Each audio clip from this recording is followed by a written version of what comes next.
Welcome back. Welcome back to Farewell Falling Nations. I am your guide through this calamitous world, B. the Professor. We're back again. This is episode 8. We're almost to 10. I want to give a shout out to people that are listening. I think I've got maybe a Fed listening. I saw a listen from the District of Columbia. I don't know whether that's a good thing or a bad thing. It's one listener. I'm obviously, the new Black Russell Brand, so perhaps maybe they're watching in anticipation to see if my numbers increase. But shout out to the District of Columbia. Also, I've got some listeners from Russia. So thank you, Russians. I'm probably the only person that speaks highly or favorable of the citizens of the country, not necessarily the leaders of the country, because I don't believe in the cancellation of people, individual people. Also got a UK listener. Shout out to the UK. Maybe because, the Black Russell brand is here and the UK fans are recognizing it. But all of you that are listening, some in Virginia, some in Oklahoma, some newbies there that I saw pop up. Thank you very much for supporting. Please like, subscribe, follow, comment, share the content. Don't just listen incognito. Have a discourse and dialogue. Share the content with someone in your circle. Ask them their thoughts. Allow it to maybe create a bit of banter for people within your circle in your sphere of influence. But wanted to say thank you for the support. You can also monetarily support if you'd like, so that I can continue to do this and do more things that I have envisioned for Farewell Falling Nations. But in the meantime, thank you for your support. Let's hop into it today. In the spirit of the name of this show, I don't want to go to the granular level all the time of society and culture, although I do believe that it reflects kind of a larger, broader understanding of how we relate to one another and how we relate to the world around us. It is important for us to keep things at a philosophical level and not to get in the weeds of individual behavior as it relates to society. But how do the larger conversations dictate and drive our individual behaviors? That's really what I want to focus on. And I want to go into a few of the things that I think are very, very relevant and very prevalent from the standpoint of seeing us as a global economy, as a global system, and where many thought leaders have pushed us towards and continue to push us towards away from individual independence of nation states and to this interdependent global system that makes us connected to other countries and other economies. And it's quite interesting because it's all good if you're at the top of the food chain, if you're at the top of the totem pole, if you will, in regards to world economies. And what I see is that we are waning. There is this inevitable decline in the influence of the Western European world. If you don't see it, then you are not awake. I wouldn't call that woke, as some would say, but you're not awake. You're sleepwalking. And here's the thing. Even the propaganda machines recognize it. They even recognize it. They see the inevitable decline of the Western European world. And I think that you can't escape it. You've got to recognize it. You've got to see that it's very real. It's very relevant. And I saw this article from CNN Business. And, you follow the money, right? I mean, in this world system that we live in, the money is what speaks. The money is what talks. And so if you follow the money, you're going to find things. And I read this CNN Business article. This was by Nicole Goodkind. And the article is the U.S. dollar in danger, right? So remember, I talked about this from another economist, from another publication across the world that was talking about the yuan and how China is trying to encroach upon the U.S. dollar and convince Saudi Arabia to deal in oil transactions in the yuan. You see, because of the sanctions that are happening against Russia, that Vladimir Putin is pushing the European Union to buy oil in the ruble. And this is continuing to occur. And so I want to read this excerpt of this from this CNN Business article. And it reads like this. About 60% of the 12.8 trillion in global currency reserves are currently held in dollars. giving the U.S. an exorbitant privilege over other countries. And the privilege pays because U.S. government debt backed by the dollar is very attractive. Interest rates are lower. The U.S. gets to borrow from other countries in its own currency. So if the U.S. dollar loses value, debt does too. American businesses can make international transactions in dollars without having to pay conversion fees. Perhaps most importantly, in extreme circumstances, the U.S. can cut off dollar access to central banks around the globe, isolating and draining their economies. Raghuram Rajan, the former governor of the Reserve Bank of India, calls this power an economic weapon of mass destruction. So, the U.S.'s global dominance has been directly tied to its currency. 60% of the global currency reserves being in U.S. dollar is significant. When you are another nation and you're trying to prosper and you want to do international business, you have to exchange in U.S. dollars. So your own currency holds little to no weight. And if you draw the ire of the U.S. nation state, then you are in a bad situation. It leaves you dependent. Do you like to be dependent? Ask yourself. Put yourself in the situation to where you are dependent upon someone stronger than you, and you have to be beholden to their decision making and their moves and their satisfaction or dissatisfaction of your behavior. That sounds like a god, does it not? A demigod, a little mini g god, small g god, right? To where you are having to kind of acquiesce or tap dance or kowtow to the more powerful nation. And this is not an advantageous position, especially if you are a prideful nation like a China. I can't imagine this would be something that would be favorable to you. I would personally be trying to navigate around it. I would be trying to find ways to usurp this world order because that would make the most logical sense. Why would I accept a lesser position if I'm a prideful person? Humility is not necessarily something that we embrace as a human society. This is the reason why you see a scriptural references to humility and taking upon humility. But in the global system where power reigns supreme, military might, economic might, I can't imagine somebody being comfortable with constantly having to acquiesce to someone that you do not like. Furthermore, right? The world is not fond of Americans.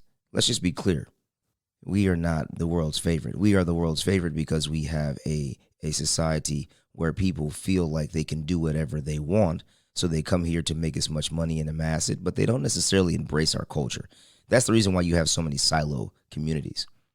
People come here from all different parts of the world, and they don't assimilate very well. They don't need to. They can create autonomous communities where they speak their own language, have their own food, have their own culture, interact with their own people, and they can still be in America, and it feels like a little mini version of their own country. And they don't want their kids actually to assimilate or have tight relations with American kids because American kids, for the most part, in comparison, are disrespectful, rude, condescending. There's a lot of arrogance in our culture.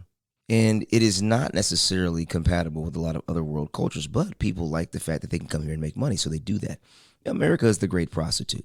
But when the prostitute loses her beauty and she can't charge for her services as much as she could when she was a young woman and she was vibrant, then you discard the prostitute, do you not? And you find someone younger that can do the things that the once beautiful and vibrant and willing prostitute could do for you. I think that this is what's happening, is that America is the great harlot, and the world is tired of this harlot and is trying to figure out how to discard it. They're so entangled with it, though. Entanglements, we know about that here in America, don't we? We're so entangled. The world is so entangled with this harlot, though, that it can't really sever itself well. So it has to go through these very complicated means of trying to unweave and unwind this relationship and try to cut America out little by little of its position of power and dominance. And I think that this is inevitable, as it is with world powers. There are life cycles to nation states. 250 years, roughly, is the projected life cycle of an empire. We, in the American nation state, are at that cusp. So you can assess yourself and deduce yourself logically whether or not you think this is going to continue. But all the signs say that things are coming to an end here. Now, does that mean they're going to be invaded? Absolutely not. I don't see that happening. It's too vast. There's too much military might still. But most nation states don't become invaded by other nation states. If you look at it from an empire standpoint, they implode from the inside out. You don't need me to tell you this. You can look through all kinds of historical accounts and records, from the Roman Empire to the Byzantine Empire to the Ottoman Empire to the Mongol Empire. There is a desire to expand, to increase territory. Once that occurs, there's then the management and governance of those territories. That breaks down. The desire to be in all places at all times, it's not sustainable. And then there is a breakdown of the fabric of the culture and society itself. You lose your identity, quote unquote, of what you were as you mingle and you encounter other cultures and you take upon people, and you need people to govern different areas, and then their opinions and perspectives don't necessarily align with yours, and there becomes fissures and fractions and factions and breaks. Look at what you have in the American nation state. More vitriolic interactions than you've ever seen before. More disagreement, more inability to find common ground. All the birth pains of a falling nation. Let's get back to the currency thing. This is a thing I want to read this to as well from this particular article. There's a lot of nuggets in here. I want to read some of it. This individual, he goes on to say, but with great power comes great responsibility. When you use a weapon of mass destruction, even an economic one, people get spooked. To protect themselves from the same fate as Russia, other countries diversify their investments away from the US dollar into other currencies. I mean, I've thought about this. I intend to do this, to be quite honest. And I would advise you to do the same. Do you have faith that the US dollar is going to be in perpetuity the strongest currency in the world? Do you believe that? Are you that naive? If I were you, I would begin to diversify currency as well. Exchange rates are great from USD to other currencies. You can buy property in other places, build yourself an abode. I mean, you already have influencers and other people, zillennials essentially, that are seeing this model now. They know that they can go anywhere that has good internet. I mean, I've seen influencers in Thailand. I've seen them in Puerto Rico and Costa Rica, different island countries, doing business abroad, taking USD, making money in USD, exchanging that currency into a currency that has a weaker standing in terms of the exchange rate. If I can take $1 and get 100, man, that's good living right there. Good Wi-Fi, we're good to go. Do I need to live in America to enjoy the fruits of American society or the fruits of the American economy, especially with 60% of the world exchanging in USD as well? This is quite interesting. I think that we need to be very watchful and mindful of this. When you look at the reserve currency, right, that's where the country's reserve currency status could run into problems. Weaponizing the dollar, said Bank of America strategist Michael Hartnett, could lead to its debasement. The balkanization of global financial systems, quote unquote, is what he called it, erodes America's role as the reserve currency. So if Russia is able to make people exchange in ruble, like the EU, because they are dependent, like 30 to 40% of their gas and oil reserves are from Russia. So if they make the EU exchange in Russia, then those countries then have to have ruble as opposed to USD, which benefits Russia, and it keeps them in their currency in a more advantageous position in the world stage, so that they don't have to be beholden to the U.S. desires and wants and will. A new research paper by the International Monetary Fund found that the dollar's share of international reserves has been in decline for the past 2 decades. Around the same time, the United States began its war on terror and its counter-terror sanctions. 1/4 of reserves have since shifted from the dollar to Chinese yuan, and the other 3/4 have moved into currencies of smaller countries. These observations provide hints of how the international system may evolve going forward, warned the paper's co-authors Serkan Arslanslap of the IMF, Barry Eichengreen of the University of California, Berkeley, and Klima Simpson-Bell, also of the IMF. Russia and China are also hoping to guide the evolution of the international system. Russian President Vladimir Putin threatened on Thursday to end gas exports to countries that do not open accounts with a Russian bank and pay in rubles. The European Union gets about 40% of its gas and 30% of its oil from Russia with no easy alternatives. Saudi Arabia, meanwhile, is in talks with Beijing to accept yuan instead of dollars for Chinese oil sales. Guys, I don't make this stuff up. I mentioned it last week or the week before. I can't remember now which episode it was, but here you now have CNN, a Time Warner asset, reporting on these things, and CNN business seems to be a little less political in terms of how they report on things. And so I think that this is some validity here. There's veracity here. We probably should be taking it into consideration and reflecting on where we are if you are an American citizen.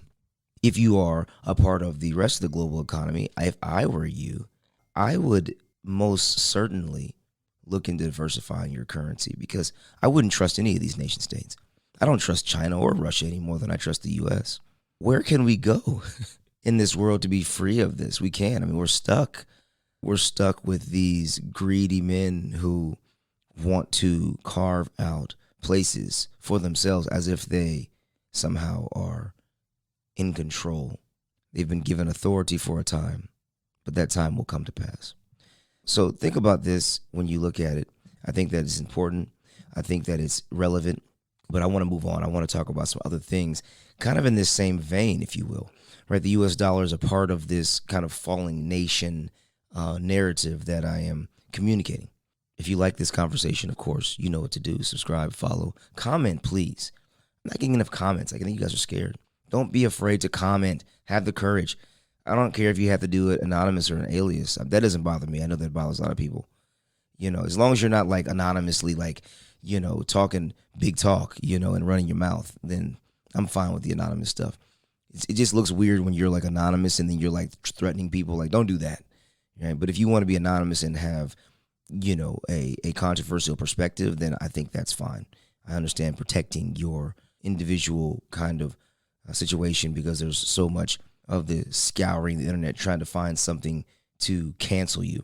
So I'm fine with anonymous dialogue. I'm not fine with anonymous like S-talking. That's weak. You can't say it to someone's face, don't say it at all. But if you want to have a controversial perspective or opinion and you want to communicate that, then please do. And do it anonymously if you have to, if that makes you feel better. With the U.S. dollar also comes global conflict, right?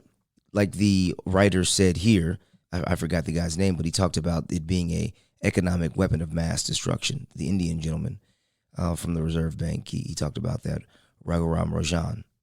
Economic weapon of mass destruction. And you see that the U.S. is using these economic weapons against Russia. That's interesting terminology, economic weapon of mass destruction. That's how the other countries view it. Because, again, if you draw the ire of the U.S. and they cut you off from the global system, you saw it in Iran. It made Iran's economy tank. And then you can't do business with the country that America doesn't like. So it's kind of like the friend that you have on the playground back in the day, the so-called friend who says, if you want to play with me, you can't play with them. They make you take sides. Like, those are the worst kind of people. I never did that. It's like, listen, what you two have going on is none of my business. You go resolve it. You can't tell me who to hang out with. But that's what America does. It puts out sanctions and say, hey, you can't do business with this person. Say, wait a minute, you're the one that has a problem with them, not me. I'm fine. If you don't like them, I have to not like them too. And if I don't do what you say, then you won't allow me to interact with you. It's a level of immaturity that you see that happens in elementary school, and you also see it on the world stage. Don't do business with them because we don't want to do business with them, which therefore means you can't do business with them. It's a bit of hypocrisy. It's very immature as well, I think. But with that comes this conflict narrative, global conflict. And again, we have to look at the world powers and see what they're saying about this. And the fact that I live in the U.S. gives me a unique vantage point, a different vantage point from seeing things here. Because again, we live in propaganda-light state. It's not like Russia, but it is propaganda. But when I see things like U.S. generals being very concerned with the way that things are going, even though it seems like to us that, we're not really involved that intimately in a conflict, it's still something that you need to raise a red flag and, put up kind of your eyebrows like, interesting. So I'm going to read this to you. This is another CNN article. This one is from Jeremy Erb and Ellie Kaufman. And it says the top U.S. general says there's potential for significant international conflict. Okay, it's increasing, he says. Top U.S. military officer told lawmakers Tuesday that the world is becoming more unstable. Wow, go figure. Even people who are not spiritual recognize it. And the potential for significant international conflict is increasing, not decreasing. The Russian invasion of Ukraine is threatening to undermine not only European peace and stability, but global peace and stability that my parents and a generation of Americans fought so hard to defend, Milley said. This is interesting. I want to recognize what the general said himself, General Milley. Undermine not only European peace and stability, but global peace and stability. But in their minds, right, because America, let's be honest, America is just far Western Europe. The majority of the people that live in America, 69-70% still are people of Western European descent. This is far Western Europe. Look at all America's allies. They're all European countries, specifically countries that are descendants of Germanic tribes. That is who America's allies are. They're cousins. And the European cousins are seeing themselves being invaded by their Slavic foes, Baltic foes to the north. And I think that this is something to consider. When the U.S. military general, the top general, says that, hey, things are looking kind of sketchy.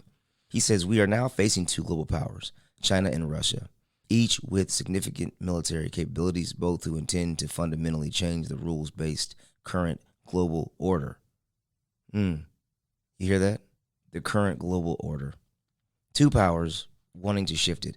Now, Russia's military might seems to be a little bit sketchy at this point. I mean, they're struggling with little Ukraine. What are they going to do with a military that has any more advanced capabilities? I mean, I think Israel could beat Russia at this point, because Ukraine is their resolve is what, if all it takes is resolve.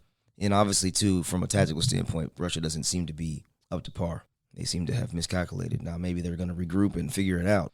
But, they're just kind of like bombing random stuff, which is, at least from what we hear on this side of things. Now, we don't really know, because we're getting filtered information. So who knows what's actually going on and what they're reporting. I mean, I've seen fake news already coming out of there. So you kind of have to take it with a grain of salt. But we don't actually know what's happening there. But it looks that they haven't been successful, because they seemed to think that they were going to be able to just go in and take over things very quickly. And they've been there a lot longer than what they maybe thought they were going to be.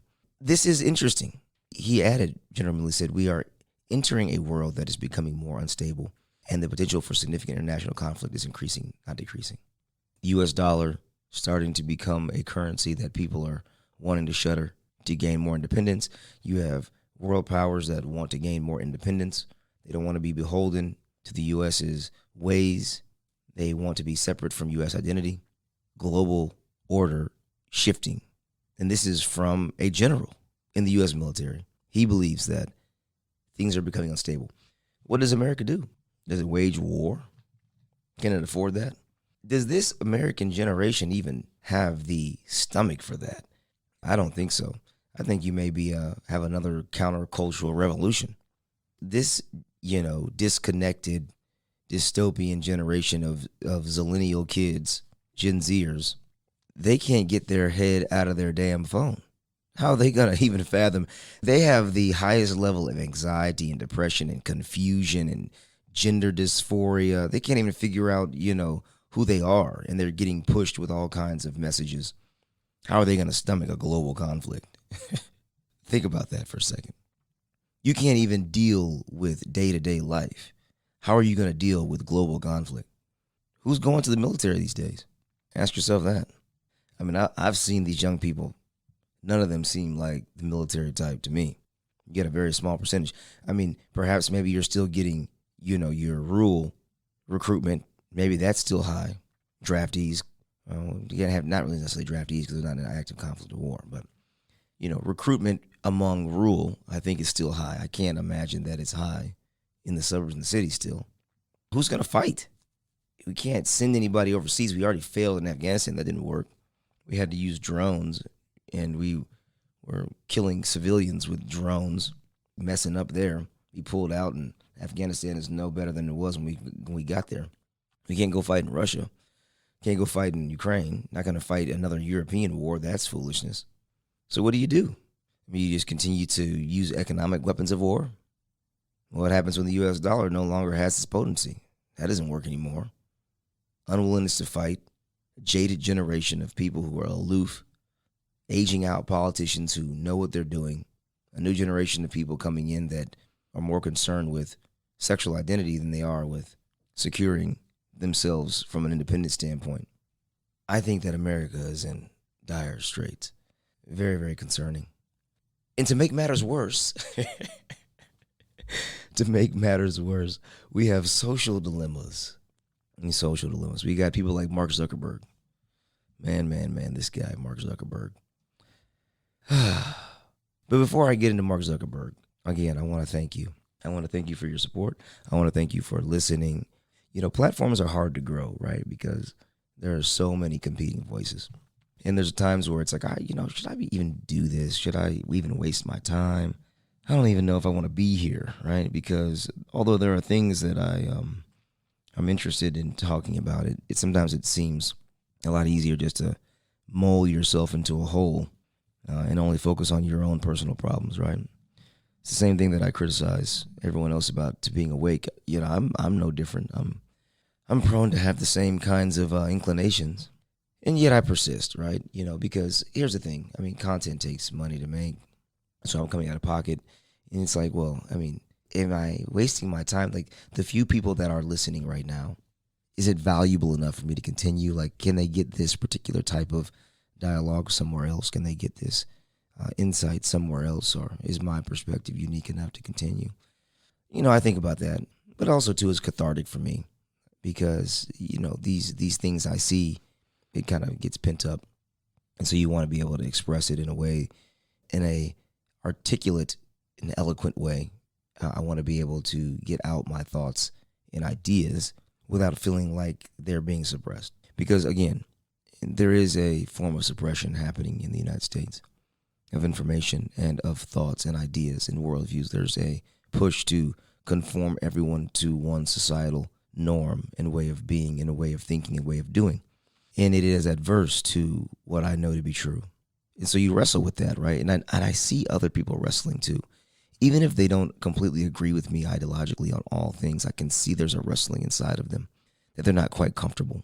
They don't have a problem with an individual homosexual, like there's not going to be any discrimination, but they do have a problem with the LGBTQ plus IA whatever community.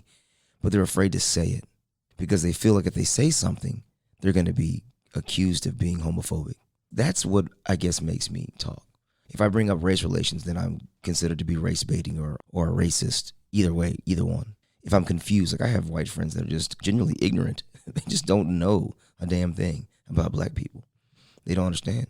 If I shy away from having those kinds of conversations and I just say automatically because they say something ignorant or foolish that they're racist, then it makes you not want to bring things up. And so then what do? You go towards individuals who speak like you, or you think that they understand you, should I say more so, which then creates more radicalized people. It creates more radicalized black people, more radicalized white people. Black and white are just weird ways to talk about Africans and Western Europeans.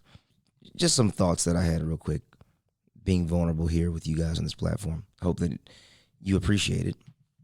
I'm trying to be honest and open. I don't know if it works.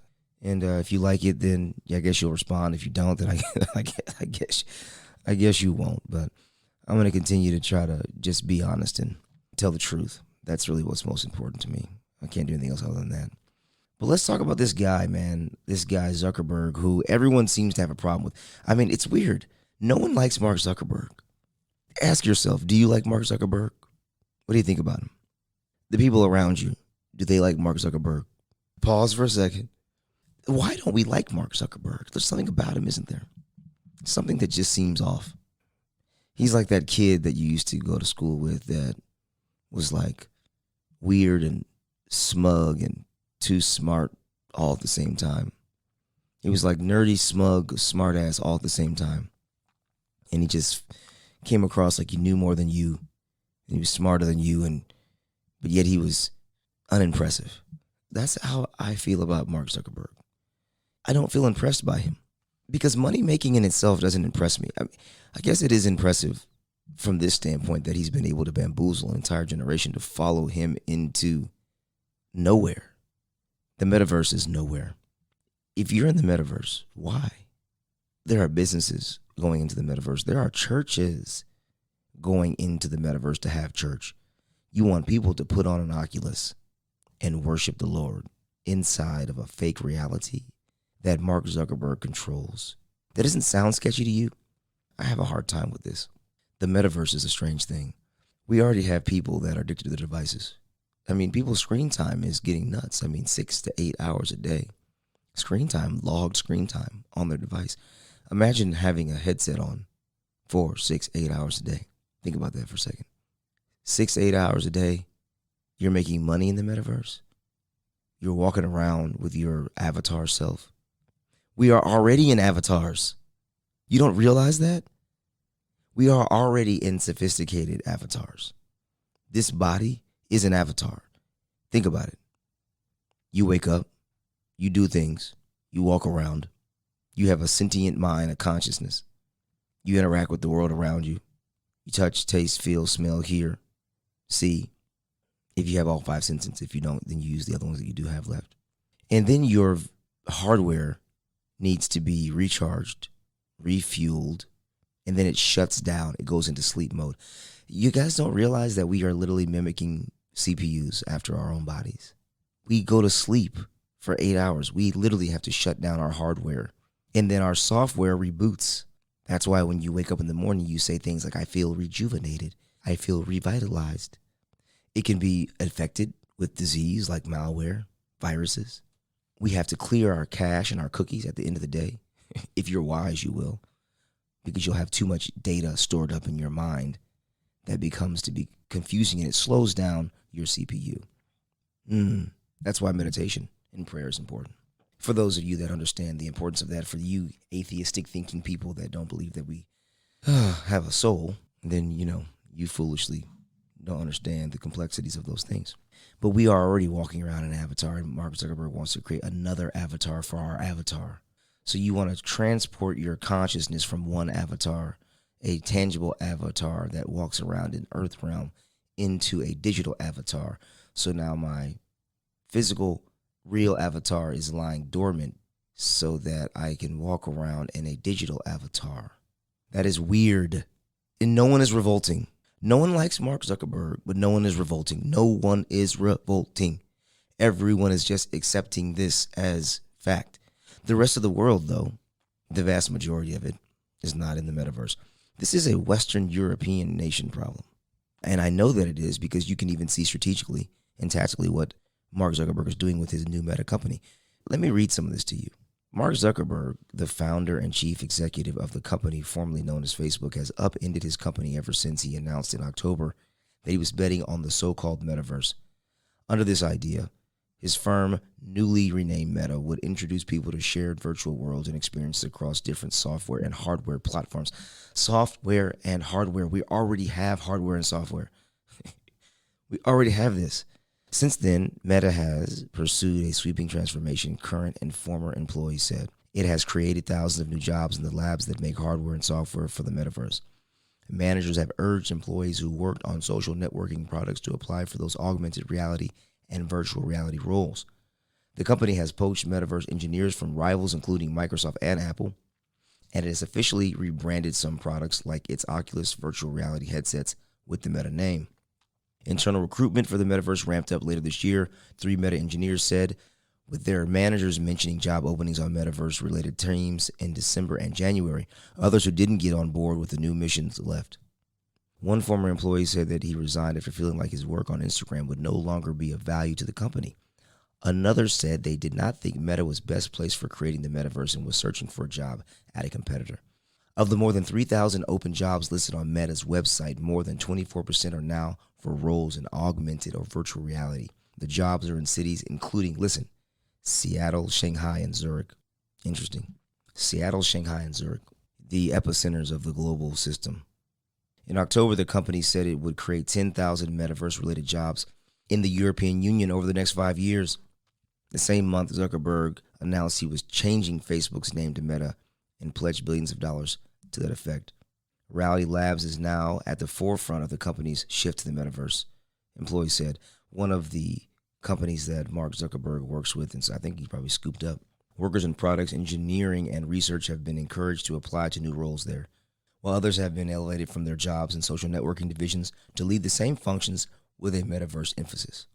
Mark Zuckerberg is full bore into creating augmented and virtual realities, where you will be able to, with your digital avatar, soon feel and experience quote unquote reality in the metaverse that he controls. And you know what's so interesting about it is that everyone's going to follow him in there, predominantly the Western world. Shanghai is interesting because Shanghai is a place of developers, but the Chinese government doesn't play games. You can't even access Facebook in China. And they've got a different approach to social networking than we do here. We just let our kids access whatever they think they should be accessing. They just get full-on blown access to whatever they want. They're getting exposed to things they have no business seeing at early ages.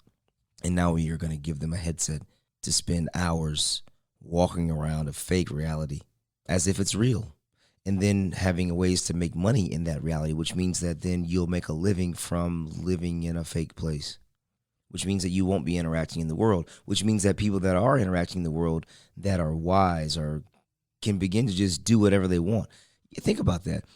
If the vast majority of people are starting to shift their time and energy into an augmented reality, what are the people who are opting out doing? Well, they're still living in this reality, right? If I had a wicked plan, and if I was a wicked man, this would be a great way to do things without people knowing it. Get people to work and make money with headsets on, so they get them to not leave their house.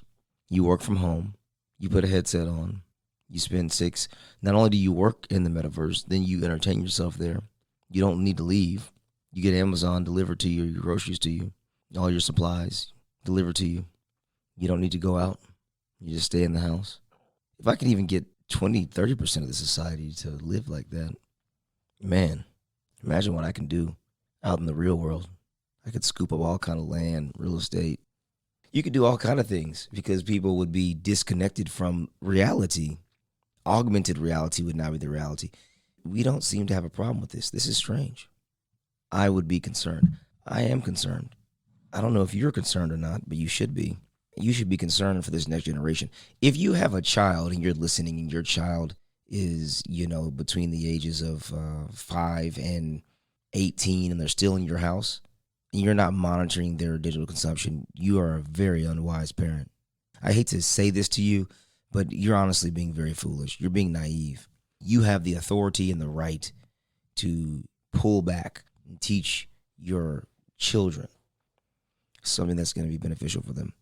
You need to be talking to them about these things too, getting their thoughts and giving them an alternative source of truth than what the society is telling them. I will say the only single source of truth. Metaverse, since we're talking about, we're going through a logical linear flow here, right? If you see, I went from the US dollar to declining to global to the metaverse. Now we're going to talk about the multiverse or the universe, if you will. All the atheists may be mad about this particular story. All you atheistic thinkers out there, I do not apologize. Atheists are annoying to me. Agnostics are far more tolerable. At least agnostics recognize that they don't have the information or the data to make a decision one way or the other. I can have a logical conversation with an agnostic, but an atheist seems to be a little bit more rigid in their understanding. You don't have any evidence to deny things, but yet the science that you lean on, the same scientists seem to not agree. It's amazing how the scientific community differs on life. Even the greatest scientists in the world believed in God. Einstein, he wasn't an atheist. Alexander Graham Bell or any of the other great scientists that we admire for our modern day inventions actually accredited a divine being for the insight, the depth of insight that they received. Thinking that we are the only created beings within this vast known universe, well, that means there has to be other forms of life, right? I would think that you would understand that. I mean, as an atheist, it's kind of hard to deny that the scientific community doesn't even deny that. You've got people, weirdos over there in CERN that are trying to penetrate the multi-dimensional fabric of our existence. They're spending millions and millions of dollars to do so. They are scientists. We have scientists at NASA that are sending out signals. You heard it. Researchers made a new space signal for extraterrestrials. This is from the Scientific American. This is an article that I read. These are actual scientists at NASA, physicists. Why are they wasting their time sending out communication if there are no other created beings? Listen to this. In early March, an international team of researchers, led by Jonathan Zhang of NASA's Jet Propulsion Laboratory, posted a paper on the preprint server arxiv.org that detailed a new design for a message intended for extraterrestrial recipients.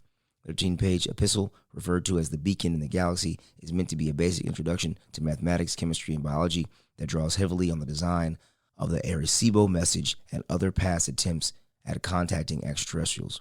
The researchers included a detailed plan for the best time of year to broadcast the message and proposed a dense ring of stars near the center of our galaxy as a promising destination.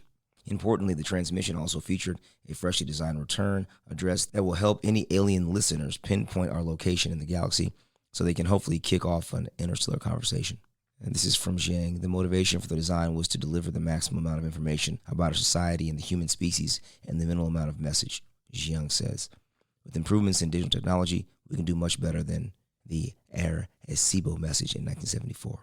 We are continually, through the scientific community, trying to understand the nature of reality, the nature of the universe, the nature of creation, while there are some that want to continue to teach the Big Bang Theory as gospel truth. I read this letter from this individual, or this message, quite interesting, from Zhang at NASA.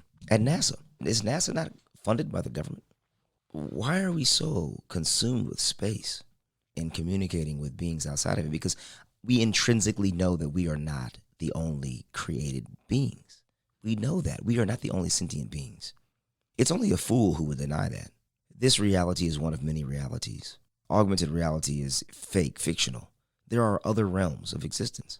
There are other places where there are other beings that exist. Earth realm, this realm that we are in, the tangible realm that we see, taste, and feel, and like I said, with our empirical senses, is a part of it. But there is layers to this realm that there are beings within it that we cannot see, but we can sense. There are energies that we can pick up on. We have all kinds of different experiences. And if you are familiar with any kind of psychedelics, then you probably have experienced that firsthand and was very perplexed, especially if you were an atheist and you took psilocybin or DMT. You found out very quickly that things are not what they seem. But this is what he said. An updated binary code message has been developed for transmission to extraterrestrial intelligences in the Milky Way galaxy. The proposed message includes basic mathematical and physical concepts to establish a universal means of communication, followed by information on the biochemical composition of life on Earth, the solar system's timestamp position in the Milky Way relative to known globular clusters, as well as digitized depictions of the solar system and Earth's surface. The message concludes with digitized images of the human form, along with an invitation for any receiving intelligence to respond. Calculation of the optimal timing during a given calendar year is specified for potential future transmissions from both the 500-meter aperture spherical radio telescope in China and the SETI Institute's Allen Telescope Array in Northern California to a selected region of the Milky Way, which has been proposed as the most likely for life to have developed. These powerful new beacons, the successors to the Arecibo radio telescope, which transmitted the 1974 message upon which this expanded communication is in part based, can carry forward Arecibo's legacy into the 21st century with this equally well-constructed communication from Earth's technological civilization. This is obviously an extremely intelligent individual who is convinced that there is life outside of this realm. You would not do this much work. This is a lot of work for naught. You have to have data that suggests that you know something. We know the government does. They're heathens and they don't want to share information. We know the Egyptians had interactions. We know that there have been other interactions with different kinds of beings. I think there's a presumption here that these beings don't know that we are already here, though. That's the only thing that I would critique about this particular thing, is this assumption that we can't be found or they don't know that we're already here. But if you have doubt in your mind that human life is the only sentient life, then I would reconsider. Just know this. We have DMT naturally in our brain. When you die, it gets released. All of it gets released. We know that science has said that it has now been proven that your life, quote unquote, flash before your eyes. You see your life on outside of a linear timeline. All the events. There is things that say that Yahweh God is Alpha and Omega. He is the beginning and the end. He's outside of space and time continuum. We are within it. We are stuck within this very strange time paradox. The human body is an avatar that contains a soul. When the avatar dies, the hardware no longer functions. The soul exists. Now, where it exists, that's what you should be pondering. You should not be pondering whether or not it does exist or whether or not you will just go to nothingness. You will not go to nothingness. That is foolishness. But the human vessel is just that. It's a vessel. It's a mode of transportation in a avatar that allows you to do things down here in the earth realm. But you are definitely more than a vessel. We are trying to contact other sentient beings that are vessels. And I think that there's validity to that, but I think that it's a little bit misguided because we already know that other beings exist if you're aware and you study certain types of texts and readings and scriptures and things of that nature. There are all kinds of beings that have been created. I wanted to let you ponder on that for a little bit. We've kind of covered quite a bit of ground today. I appreciate it again. Thank you for all the listeners and support that have listened thus far and tuned in thus far. This is Farewell Falling Nations. Please subscribe, like, comment, follow. Anything resonates with you, share it. Give me some feedback. I appreciate you guys. Stay safe out there. This is B. the Professor. I'm out.